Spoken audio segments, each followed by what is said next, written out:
City 3 e United 1, tivemos um grande clássico de Manchester. United conseguiu um gol bem cedo, um golaço do Rashford. Depois disso o time se fechou no seu sistema defensivo. A gente vai entender em detalhes como funcionava esse sistema defensivo do United, o que acabou exigindo que o City mostrasse todo o seu arsenal de jogadas. Algumas não funcionaram tão bem, mas outras funcionaram, e mesmo que o United se defendesse ali com unhas e dentes, o time do City conseguia criar vantagens, e elas acabaram sendo determinantes para que o time conseguisse a virada e se mantivesse vivo na briga pelo título da Premier League. Mas exatamente como tudo isso aconteceu é o que a gente vai ver a partir de agora.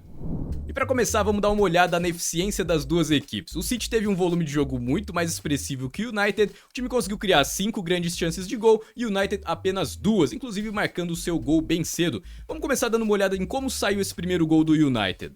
Olha só, 7 minutos do primeiro tempo, reposição do Onana, ele já quebra a bola lá pra frente, fazia parte da estratégia do United, essa saída mais longa. O Bruno Fernandes consegue proteger e ele vai ajeitar pro Rashford, e olha o que o Rashford faz. Golaço. Então o United veio com essa estratégia de correr pouquíssimos riscos na saída de bola. Qualquer pressão ali no Onana, ele já esticava a bola na frente, tentando colocar alguém pra brigar pra cima da linha defensiva do City. Mas a grande verdade é que essa saída de bola mais longa acabou não funcionando tão bem assim. Isso vai ficar claro se a gente olhar aqui o gráfico das saídas de bola do United. Dá uma olhada aqui então em todas as saídas de bola do United. Aqui a gente tem duas saídas que funcionaram, duas bolas mais esticadas também. Uma delas acabou sendo o gol, que a gente já viu. E o resto, todas essas bolinhas azuis aqui, foram as jogadas que o United tentou quebrar e acabou perdendo a bola ali para a defesa do City. Então as bolinhas azuis são menores porque o time perdia a bola com o nível de exposição baixo. Todo mundo estava ali atrás da linha da bola. Isso vai mudar no finalzinho do jogo, mas a gente já vai chegar lá, vamos por partes. E se a gente pegar o totalizador das saídas de bola, olha só, a vantagem fica mais expressiva ainda. Esmagadora vantagem do City nesse cenário do jogo. Isso acabou tendo alguns desdobramentos práticos. Por exemplo, se a gente pegar aqui os ataques ao bloco recuado, ataque posicional do United, com o City ali fechado no seu campo de defesa, perceba que teve um volume muito baixo. E aliás, um fato inédito. Eu ainda não tinha analisado nenhuma partida nessa temporada onde um time tivesse apenas uma única tentativa de ataque ao bloco recuado. Pois é, o United teve apenas uma única tentativa de cruzamento atacando o City em organização defensiva. De fato, isso é bastante impressionante. E um desdobramento prático disso também é que um time sem muito volume de tentativas de ataque ao bloco recuado acaba geralmente tendo um volume menor de bolas paradas. O time teve aqui 3 bolas paradas com um potencial de perigo bem baixo. A grande vantagem do United, ou talvez a maior oportunidade, e isso estava dentro da estratégia do Erik ten Hag para essa partida, era mesmo nos contra-ataques. Contra-ataques iniciados na defesa poderiam ser uma vantagem para o United. Guarde essa informação que a gente vai resgatar mais na frente no vídeo. Inclusive o time acabou criando uma grande chance, mas acabou sendo desperdiçada pelo Rashford, que havia feito aquele golaço. Vamos dar uma olhada nessa oportunidade aqui que aconteceu ainda no primeiro tempo, ainda estava 1 a 0 para o United.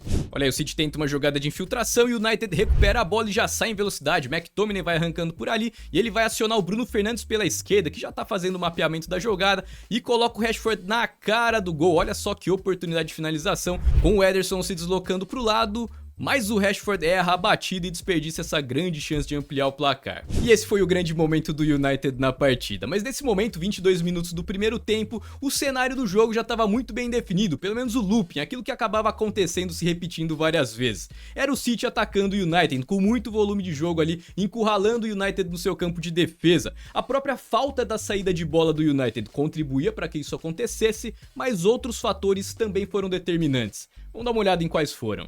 Eu já vou explicar como funcionava o sistema defensivo do United nos detalhes. Primeiro vamos focar em como o City conseguia construir esse volume de jogo tão expressivo, que cenas como essa com o United praticamente todo recuado ali, muitas vezes até dentro da própria área, eram bastante frequentes. E com isso o City arriscava suas jogadas, mas estava sempre com muita gente aqui para ganhar a sobra. Então as sobras das tentativas de ataque acabavam alimentando novas tentativas de ataque. E um segundo fator, dá uma olhada nessa jogada do City, tentativa de infiltração, o Stones acaba perdendo a bola. Agora dá uma olhada no perde e pressiona do City, a intensidade que o time do City fazia o perde e pressiona. 3 jogadores que vão reagir muito rápido para conseguir triplicar a marcação aqui em cima do Bruno Fernandes. Olha só, os 3 já em cima do Bruno Fernandes em poucos segundos. E além disso, o Walker aqui já pronto para interceptar o erro forçado.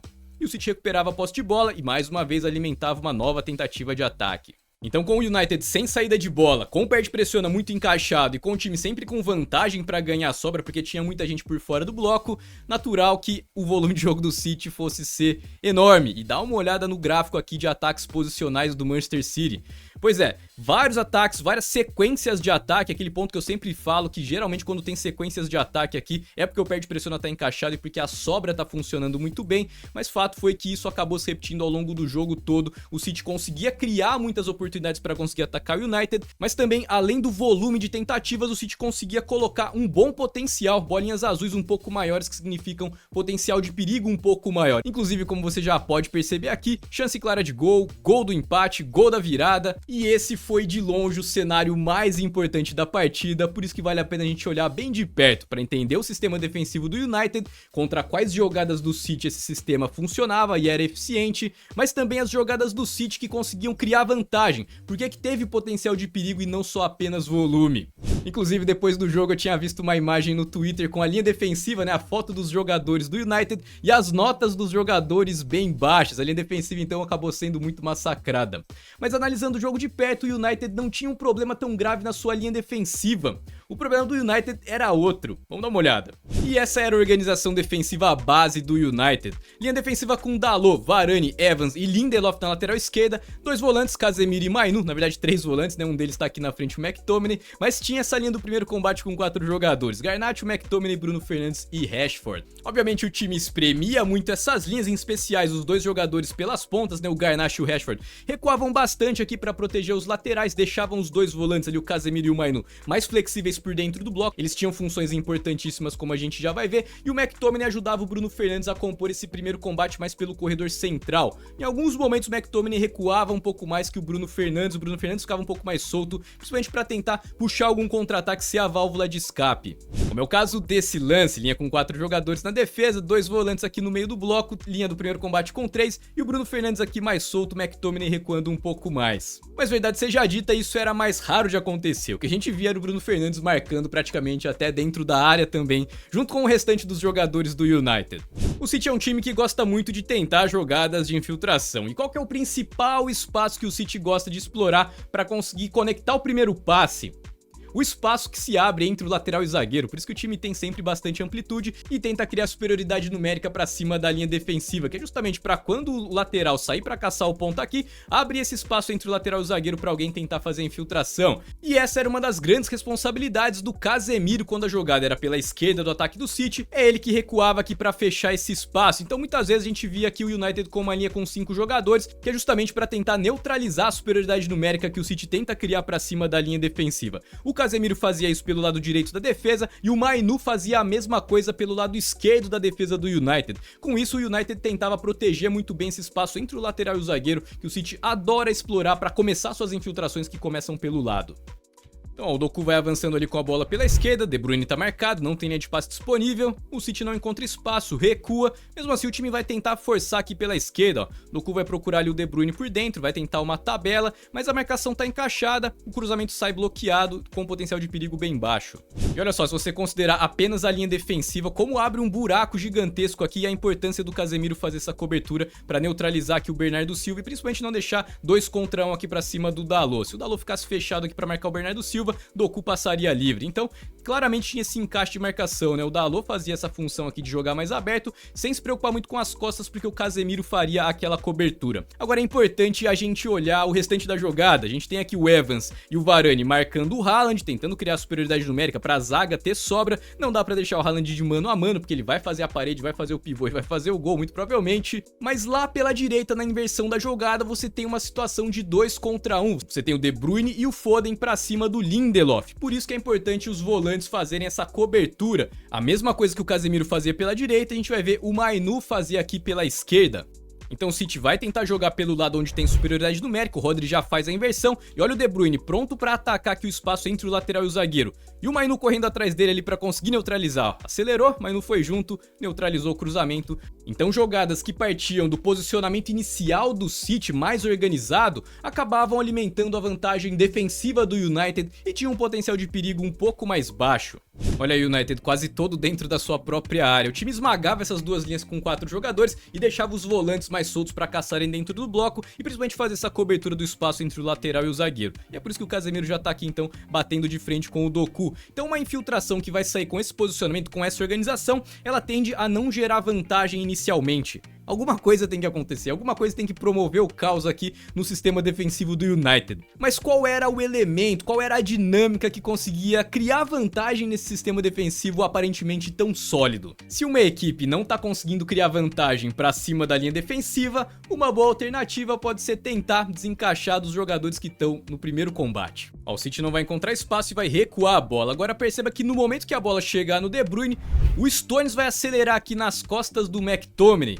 Ó, já foi. E agora o De Bruyne acerta o passe. E com isso o City consegue uma infiltração com um potencial de perigo um pouco maior, mas não consegue explorar a vantagem para conseguir a finalização. Olha aqui, o Casemiro de novo indo fazer aquela movimentação para fechar o espaço entre o lateral e o zagueiro, mas a vantagem que o City vai conseguir criar é escapando do primeiro combate, em especial pelo corredor central. Rodri vai escapar do Bruno Fernandes e o Stones vai escapar do McTominay. Os dois escapam no mesmo lance. O Ake vai fazer essa bola chegar na esquerda.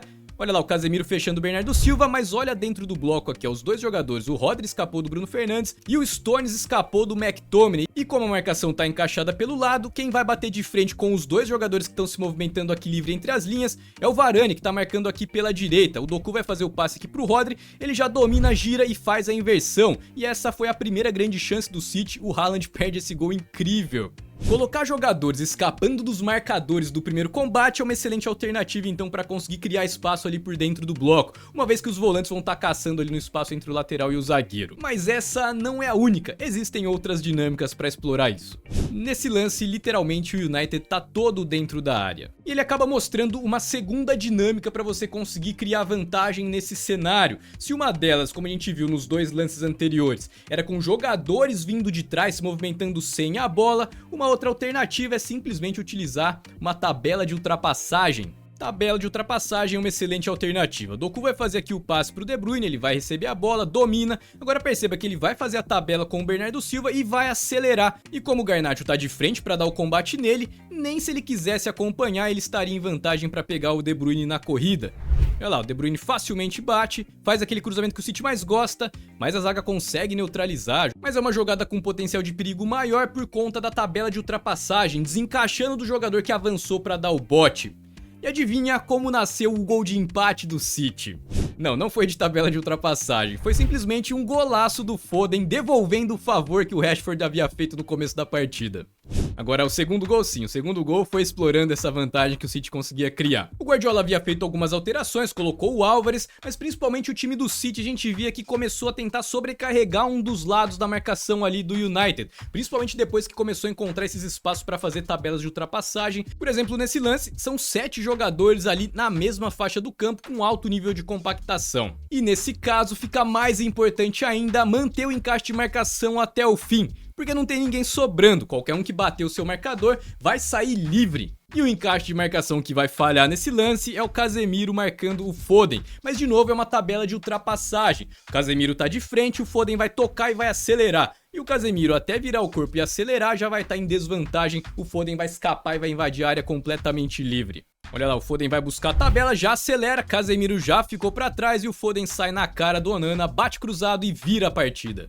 Ó, por outro ângulo, o Casemiro sobe pra dar o bote, o Foden toca e acelera, escapa, invade completamente livre, bate cruzado e marca.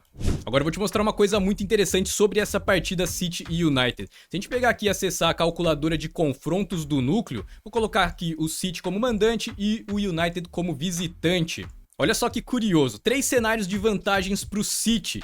Com certeza as jogadas de infiltração, essa projeção considera a força ofensiva do time e a força defensiva do seu adversário nesse tipo específico de jogada. O City é muito bom fazendo infiltrações e o United acaba não sendo tão bom assim para se defender, por isso que essa jogada teria um potencial de perigo maior para resolver a partida.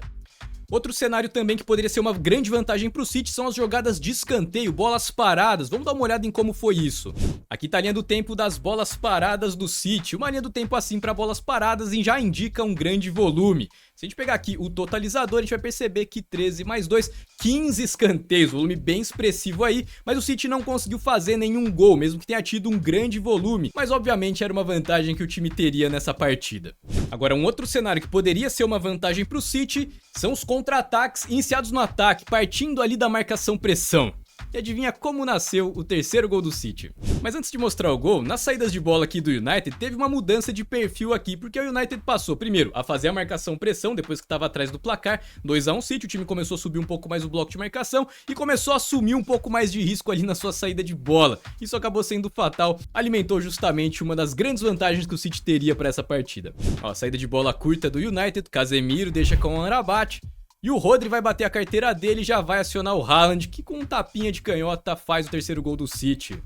E só voltando aqui pra gente ver a vantagem do United, lembra lá do comecinho da análise quando eu falei guarde essa informação sobre os contra-ataques, aquela linha do tempo onde as bolinhas vermelhas eram um pouco maiores e tinha tanto mais volume quanto também mais eficiência. Justamente aqui, como a gente tinha previsto, os contra-ataques iniciados na defesa poderiam ser uma vantagem do United, que tem um potencial bom nesse tipo de jogada e também acaba explorando uma fraqueza do seu adversário. Acabou batendo também aqui esse cenário de vantagem para essa partida. Outra coisa que bateu aqui também foi o próprio placar, olha só, a calculadora de confrontos acabou cravando esse 3-1, era um placar que tinha maior probabilidade. Mas tá tudo lá no núcleo para você conhecer, vou deixar o link aqui na descrição, núcleocategoriacanal.com. E para você que quer dominar a tática, dominar a estratégia de futebol, desenvolver a sua leitura de jogo, ter acesso às nossas ferramentas exclusivas que vão facilitar muito a sua vida, tanto para analisar quanto para fazer suas edições de vídeo, suas análises pré-jogo, futebolcursos.com, lá você vai encontrar o nosso melhor material, o link para você conhecer tá aqui na descrição.